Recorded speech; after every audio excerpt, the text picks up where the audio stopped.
Hey guys, my name is Tristan. Welcome to my channel. I like to make videos around backpacking stuff, firearm stuff, a little bit of prepping, and a little bit of medical, but mainly it's firearms, okay?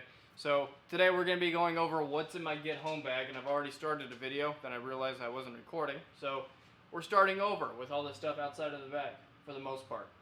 Let's go over what's already inside my bag and just empty it out entirely. So starting off with the main pocket, okay? We have got a zipper right here, and I've got some cordage, and I've also got my fire starter. So this is just a little Ferro rod that I can't really use because my thumb's busted up right now. The last two things in here are going to be a pair of my old Cammies, because if there's a chance that, or the last three things, a pair of my old Cammies. So I got a cami top, cami bottom. I just like to keep extra clothes in there, and I figured if I need to go camo for whatever reason, if I have to go through some woods, I can just throw those on and get going. Don't call me moto about it, it's just what I have. Then I've got a sleeping bag. During the winter, I change out my bag and I use my backpacking bag because my 0 degree synthetic sleeping bag does not fit in that bag very well. But I do have a 40 degree down sleeping bag. But this is just a Kelty 40 down sleeping bag.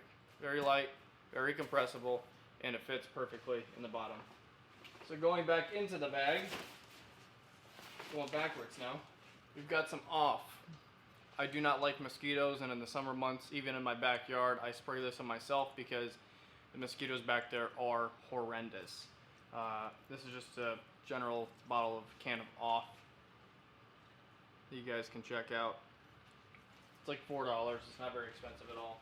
Oh, and I've also got a compass and a navigator for a map in here. Next up, this is a weird one. I get it. Next up is a bag of dryer lint. Why? Because Indiana doesn't have that much birch bark, or at least I haven't been able to find any. So having a bag of dryer lint is a fail-safe fire starter unless it's soaking wet. But if you put this will take spark really well if it's still in a dry condition. Even if you put it in Vaseline, which is a fuel for fire, it'll burn even more abundantly. And it'll also burn more slowly and hotter, so it has a better chance of catching things on fire, setting your tinder on fire, whatever it is, it's a useful thing to have. Now, one of the most important things for you to have is a way to get water. I'm not just talking about getting to water, I'm talking about purifying it. So if you don't have a means to boil water, to purify it and clean it out, you need a good water filtration kit. So I have a little Sawyer filtration system here, squeeze system. And you attach a bottle on top, or one of these containers here. These are not that great for gathering water. And it flows down with gravity, or if you squeeze it, it'll push it a little bit faster. You can even attach this to a bottle and drink straight out of it as it's being filtered going to your mouth. So that's really helpful. Can't use my thumb. And I generally put that in the very front pouch here.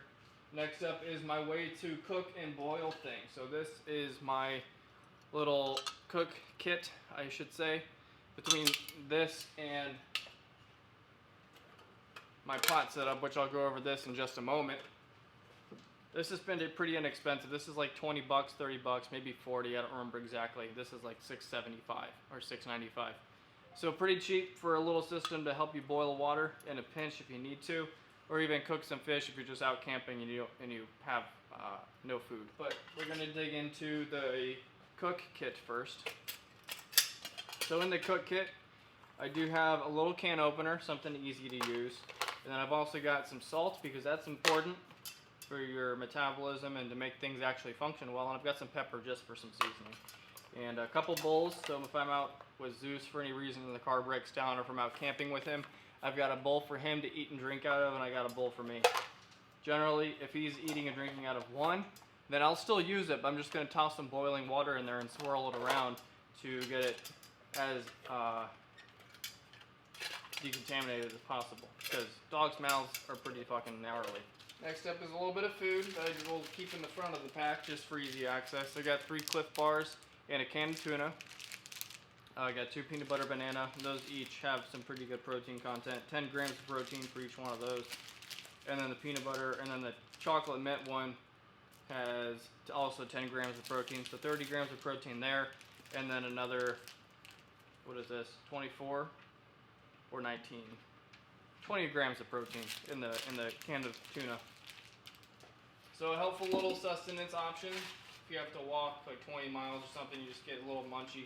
You can eat that as you go. Next up is going to be my toiletry kit. I just keep a trowel, so if I have to take a shit, I can bury it. I also keep some toilet paper in there too. And that's it for that. For fire purposes, I have two different options. I've got a hatchet for heavier stuff, and I've got a saw for getting the heavier stuff off of even heavier stuff. This is just great for splitting. Now, when I worked at at an ambulance service as an EMT, they gave out N95 respirators or heavier duty respirators when you got hired. So this is a 3M respirator with a 7039 particulate filter on it, two of them. Just put it on like that, and it'll filter out dust and COVID and all sorts of airborne issues, and it'll help take care of allergies too. So if it's real fiery out west or wherever you're at, you can get one of these and it'll help take care of that dust. Last thing I would talk about is a way to wash yourself. Now, I wouldn't wash myself entirely with this bottle. What's falling? But mainly like my hands, my armpits, anywhere where skin has contact with skin. So armpits, hands, the creases of your elbows, behind your knees, your groin. That'll be a really good spot. Those would be really good spots to wash because they often get eaten up crazily, especially with chafing when you're on long hikes, especially in between your legs if you got bigger legs. But this comes with the citronella on it, so it's really good. It's a really good mosquito repellent. And of course, I have some more food. I got some crayons, so that's a really good option too. That's a joke. That's a joke. I'm a Marine. Chill out, everybody. Well, that's this video, guys. I hope you enjoyed it. If you have any more recommendations for what I should keep in my get home bag, and something I don't keep in my get home bag, but I do carry with me every single day. Smith & Wesson MP 2.0 compact, chambered 9mm, 15-round magazine, and I usually carry an extra magazine with me whenever I'm in my car. In my car, there is a 15-round magazine and a 23-round magazine, so no matter where I go, I always have a little bit of excess of rounds. I also keep in my house, whenever I'm not working, another 15-round magazine and a 23-round magazine, so a total of 92 rounds with one chambered. I'm going to go ahead and put that round back in there and end the video.